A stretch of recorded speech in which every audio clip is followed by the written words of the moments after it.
Hello everyone, thanks for tuning in to Citizens Workshop. I hope you're all having a wonderful day. So, today we are going to be reviewing Stranger Skies by Pascal Laselle. So this is the sequel to Curious Tides. And if you saw my Curious Tides review, you saw I had a little bit of mixed feelings about it because it wasn't always easy to follow, and the fable that broke up the story, it left a lot to be desired. Only because it was like really confusing at times. And I struggled a little bit with Emery's characterization.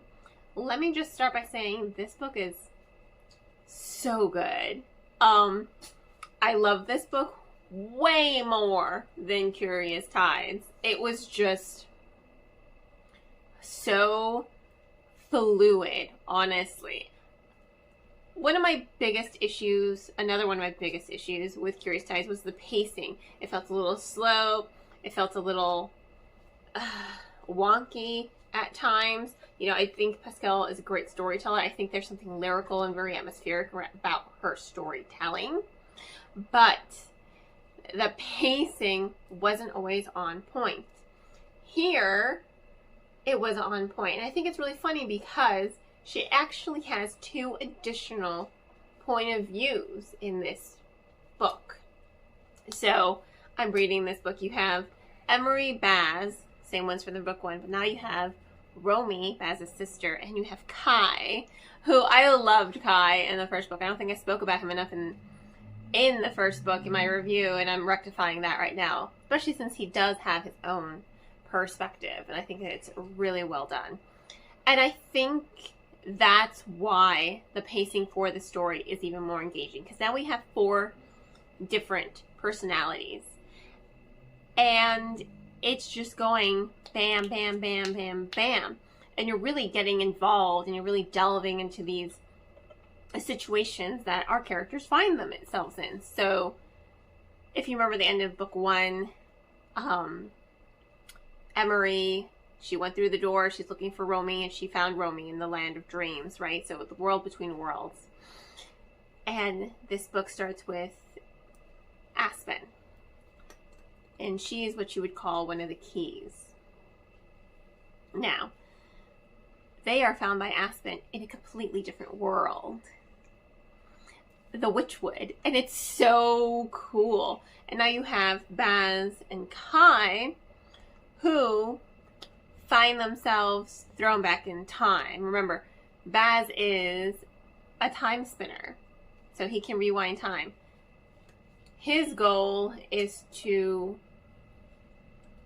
go through the world in between to go after Emery, who he had a lifelong crush on, and Romy. But of course, situations happen, and he finds himself thrust back in time. And it's so interesting. There's lots of tension. There's lots of new romances. And thank God there's a new romance, because I never did think that Emery deserved Baz. I didn't. I really didn't think she deserved him, because she was only using him, you know, and she felt bad about it. But I think another reason why I just couldn't get behind her was because she seemed to almost lack a personality in that first book. She doesn't anymore, let me tell you that. But we'll come to that in a second. Baz has a new love interest. And this one is so much more deserving of him. And it made me so happy. I'm like, thank you.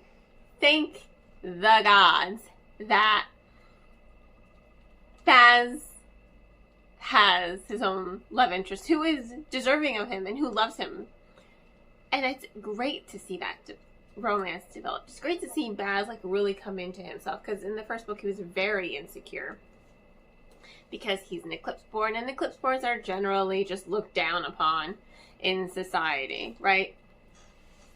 But he's like really coming to terms with himself as an eclipse born, as a time spinner. He's seeing just how powerful he really is. And it's so well done to see him really come into himself. And the same can be said for Emery as well. She is a tide caller. So she can use anyone's gift. She's not limited to just one. She's a special kind of Eclipse born. And again, she always thought herself as the mediocre best friend to Romy, who was this exceptional dream walker, right? Turns out she's actually the one who's more powerful. She has all this power at her fingertips. She can do anything with it. Does she want to do good? Does she want to do evil? It's really a journey for her to discover the limits of her power and how to control it and how to be the best version of herself without letting people think ill of her, you know, or without letting people put her down. There we go. Let's rephrase it to that. Without letting people put her down and keep her in a box and use her for their own advantage. She is seeing that she's powerful and that she can probably save not just one world, but multiple. All she has to do is believe in herself. So it's more of a journey for her. And I liked her journey because I really do think her personality also gets to shine. There was only one character I didn't care for, and that's Romy. Oh my god, Romy. So self-righteous, and she's awful. I think she's awful to Emery. First, she comes off as kind of bitter and jealous, and then she's so mistrusting of everything Emery does. She's like, you're not a tide caller, you're a tide thief. And I'm like, Jesus Christ, girl, get off your high horse. You think you're so fabulous and magnificent, and you think Emery is the cause of everything bad. Well, that's not the case. She's kind of a bitch. I did not care for her. I'm hoping, given the events of this book and how it ended, that there will be lots of characterization and character growth for her. But as of right now, she's my least favorite character, and I didn't care for her at all. I just didn't. And again, you have that unique magic system as well, but there's more, because Emery and Romy are traveling to different worlds, so now they get to experience different magic systems. And I like how those magic systems are connected to their own lore, which is the same lore as the Drowned God saga. It's the same mythology, just with different names. And their magic systems mesh so well with the tide caller magic. You know, you've got the witchcraft, the draconians. It all works. They blend together really, really well and really effortlessly. And I love this layering of these multiple worlds. And I love the time traveling aspect and the multiverse aspect. I loved this book so much more than the first book. You know, the pacing was on point. It was easy to understand. It was fast-paced. It did keep me engaged from beginning to end. There really was strong characterization and strong personality, really good character dynamics. It had everywhere the first book was lacking, in my opinion. This book delivered in droves. And that ending! I need book 3. And I need book 3 right now, because those plot twists and that last quarter were just like jaw-dropping. Absolutely jaw-dropping.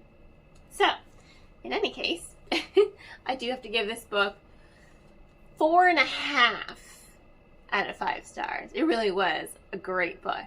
In any case, thank you all for tuning in.